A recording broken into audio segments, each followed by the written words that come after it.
Então vamos lá. A gente vai mergulhar fundo numa ideia que traça um único conflito espiritual através de toda a história, sabe?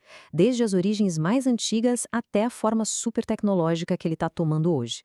Olha só que pergunta forte. E se a história toda que a gente conhece for, na verdade, o palco de uma briga entre dois deuses? A proposta que a gente vai analisar aqui é exatamente essa, que por baixo dos panos, uma batalha espiritual gigantesca sempre esteve acontecendo. Para a gente entender essa estrutura, vamos quebrar ela em 5 partes, ok? A gente começa pelo centro do conflito, essa disputa entre dois deuses, e vai ver como essa batalha, que é super antiga, parece estar chegando num ponto crítico bem agora na nossa era digital. A base de tudo é o seguinte: a humanidade estaria sempre no meio de um cabo de guerra entre duas forças espirituais. E cada uma delas tem uma natureza totalmente diferente, um jeito muito específico de agir no mundo.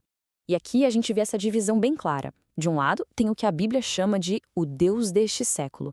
Ele age na sedução, usa o poder da grana, da tecnologia. Muita gente conhece ele por outro nome, Mamon.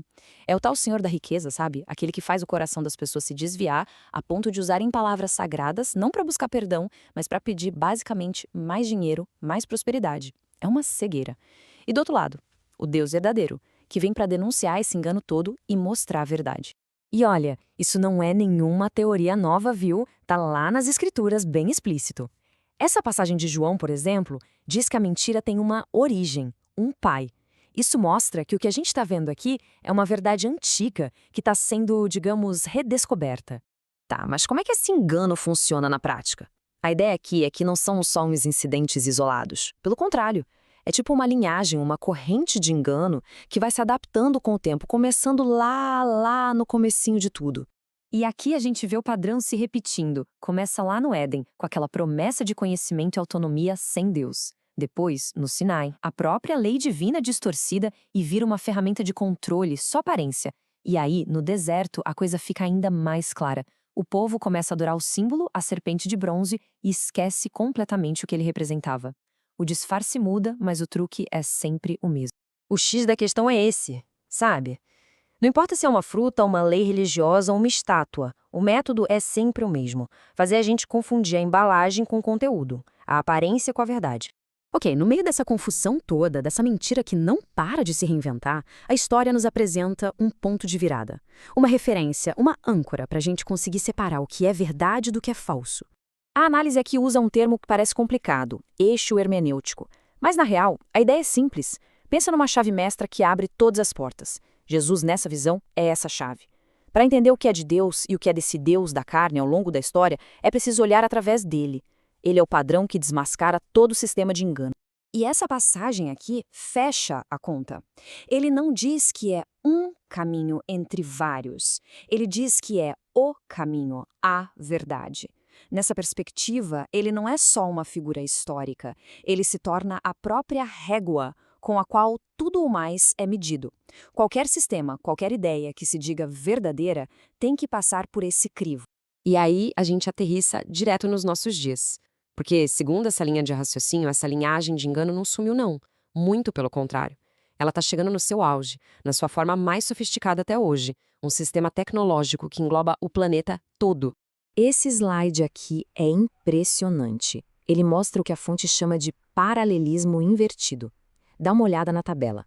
De um lado, a visão divina de Ezequiel, um trono de glória, seres cheios de vida, movidos pelo Espírito. Do outro, a imagem da besta do Apocalipse, um trono aqui na terra, uma imagem que se move por um espírito que não é santo, e em vez de olhos que veem tudo, ela tem sensores, câmeras, vigilância. É uma cópia barata, sabe? Uma imitação grotesca da realidade divina, só que feita pela tecnologia humana. E esse sistema não é ficção científica, não. Ele está sendo construído com peças que a gente usa todo dia. Identidade digital no celular, as futuras moedas digitais dos bancos centrais, QR Codes para pagar e para entrar nos lugares. Cada uma dessas tecnologias é um tijolo na construção de uma arquitetura de controle social e econômico como nunca se viu antes. E é nesse cenário que o famoso 666 entra. A interpretação aqui vai além do número em si. Ele vira o grande símbolo desse sistema, o símbolo de um mundo que acredita que pode atingir a perfeição, o controle total, por conta própria, sem precisar de Deus para nada. Bom, E depois de tudo isso, a gente chega numa encruzilhada. Uma escolha que, segundo essa análise, não dá para escapar. No final das contas, a decisão é se juntar a um de dois sistemas, a um de dois corpos. E a escolha é essa aqui, ó. De um lado, o que seria esse corpo babilônico. Pensa numa estátua, algo sem vida, mantido de pé por controle digital, por vigilância. Do outro lado, o corpo de Cristo, um organismo vivo, de verdade, que não depende de controle externo, mas de liberdade e de uma verdade que vem de dentro. Essa mesma escolha pode ser vista de outra forma, pelo tipo de fundação. Dá para construir a vida sobre a pedra fria, que são as regras, as leis externas, algo rígido que no fim não gera vida. Ou dá para construir sobre a pedra viva, uma base que não só sustenta, mas que dá vida para quem se conecta a ela. E para fechar, essa análise toda nos deixa com uma pergunta bem direta, bem provocadora. Será que a grande escolha da nossa era, a decisão final, é entre um sistema baseado na redenção, simbolizado pelo sangue, e um sistema de controle absoluto, simbolizado pelo código digital?